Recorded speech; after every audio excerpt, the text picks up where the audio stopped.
Welcome to my class. In Microsoft Excel program, there are number of statistical functions given to us. Here a list of some of the statistical function is given. All functions listed here are discussed in separate video lectures. Let us start. इस particular video lecture के अंदर हम बात करेंगे average deviation function and this is part 2.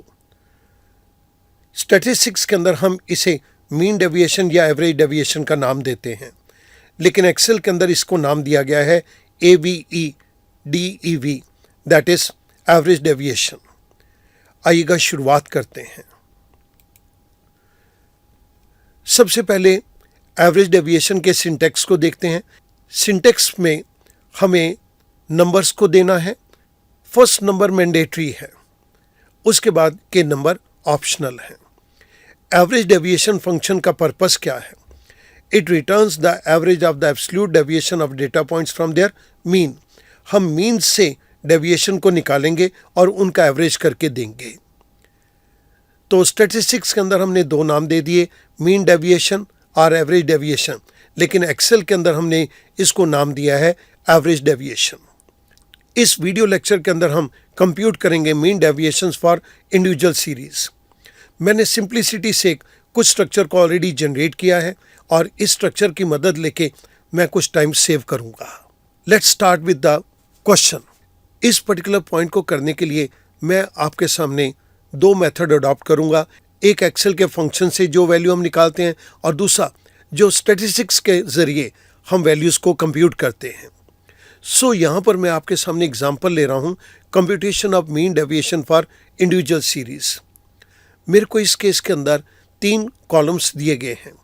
First is x variable, second is deviations from the mean and the third one is absolute D, absolute deviations.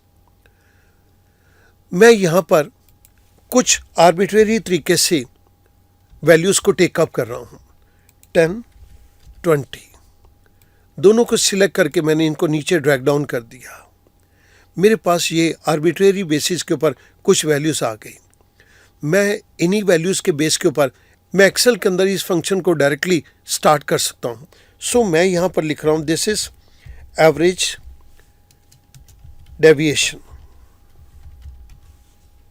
Equals to AVEDEV parenthesis start. I give these values. Parenthesis close. I press enter. मेरे पास average deviation की value निकल के आ गई 12 और हमने इसके लिए जिस फंक्शन को यूज़ किया है वो यहाँ पर दिया गया है. स्टूडेंट, आप देख रहे हैं कि हमने बहुत क्विकली इस वैल्यू को निकाल लिया. अगर स्टैटिस्टिक्स के अंदर हमें ये वैल्यू निकालनी होती तो उसके अंदर क्या प्रोसेस अडॉप्ट किया जाएगा? I will take up few more steps to compute mean deviation for individual series. x की वैल्यू हमें गिवन है, तो सबसे पहले मैं यहाँ पर सम के फंक्शन को इम्प्लीमेंट करूँगा. कंप्लीट रेंज वेरिएबल्स की दे दी, parenthesis close, I press enter. मेरे पास सारे वेरिएबल्स की वैल्यू का टोटल आ गया. Now I want to calculate the number of observations. इसके लिए ये मैं काउंट फंक्शन को टेकअप करूंगा. काउंट, इन वेरिएबल्स का नंबर काउंट करो, parenthesis close, I press enter. मेरे पास n नंबर ऑफ ऑब्जर्वेशंस आ गई 5. Now I need to calculate the deviations. Deviations को कैलकुलेट करने के लिए मुझे मीन फंक्शन को यूज़ करना है, तो मैं यहाँ पर मीन फंक्शन का नाम लिख देता हूँ और इस जगह के ऊपर मैं मीन फंक्शन का रिजल्ट लूंगा. This is equals to total, this is total divide by number of observation that is 5. I press enter. मेरे पास मीन की वैल्यू आ गई 30. हमने इसके लिए जिस फार्मूले को यूज़ किया है वो फार्मूला मैं आपको राइट साइड पे लिख रहा हूँ. मुझे यहाँ पर अब स्टैटिस्टिक्स के ज़रिए एवरेज डेविएशन को कैलकुलेट करना है. मैंने इसी को यहाँ से ऊपर से कॉपी किया और मैं नीचे पेस्ट कर रहा हूँ. इस एवरेज डेविएशन को निकालने के लिए हमारे पास स्टैटिस्टिक्स के अंदर फंक्शन है sigma bar D divide by N.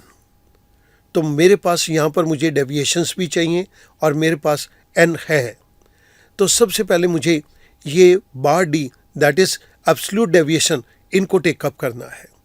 इसके लिए मुझे डेविएशन को निकालना है। डेविएशन को निकालने के लिए हमारे पास मीन होना बहुत ज़रूरी है, जिसको हमने पहले कैलकुलेट कर लिया। यहाँ पर अब डेविएशंस को टेकअप करेंगे equals to X minus mean. जब मैं इसे नीचे ड्रैग डाउन करूँगा तो मीन की रेफरेंस चेंज ना हो, इसके लिए मैं F4 को यहाँ पर प्रेस कर देता हूँ to make it absolute reference. I press enter. मेरे पास फर्स्ट डेविएशन आ गई। मैंने नीचे तक इसको ड्रैग डाउन कर दिया।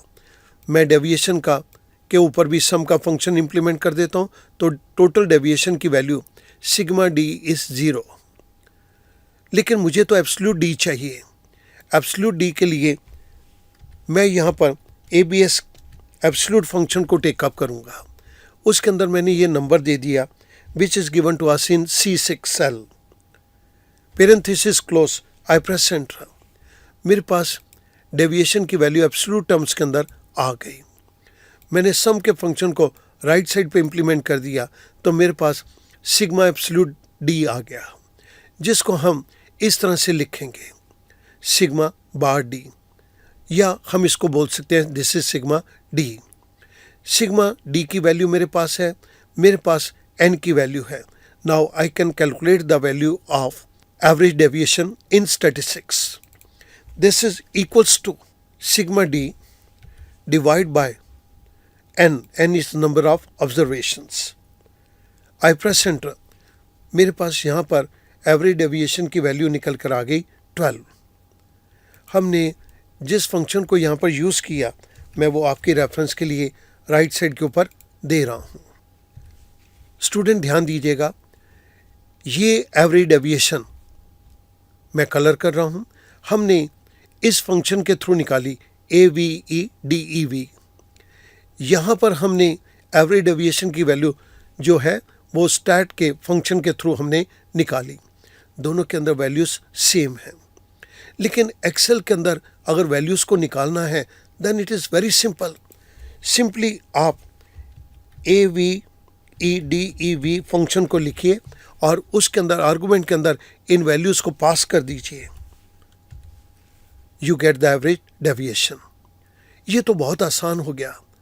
स्टैटिस्टिक्स के अंदर जिन चीज़ों को करना बहुत मुश्किल था, एक्सेल ने वो सारी चीज़ें बहुत आसान कर दी। स्टूडेंट, मैं उम्मीद करता हूँ कि अब आपके लिए ये AVEDEV function, average deviation function, जो कि एक्सेल के अंदर दिया गया है, ये बिल्कुल क्लियर हो जाएगा। Thank you very much.